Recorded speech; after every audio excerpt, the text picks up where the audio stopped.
语文千万字，大家要跟大家做伙来捌一字。咱知讲疫情爆发了后，科学家一直用有系统的科学方式，伫咧找回防疫的办法。今日要甲大家小解这一字，就是系统的系，读做第7条。有人说系，这个系有系统的意思，像咱讲说系、底系系统。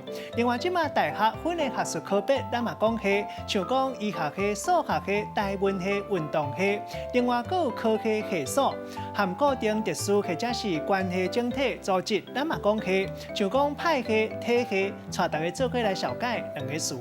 头一个读做科系，代表是学校内底分析无同的科甲系，像咱讲电子科、电子工程学系。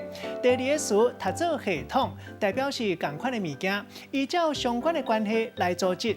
咱用一句话来举例，甲这两个词夹做伙。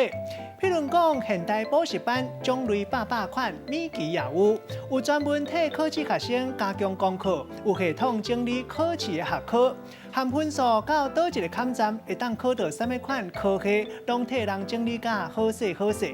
今仔日小解这一字读做系科系系，提供给观众朋友来参考。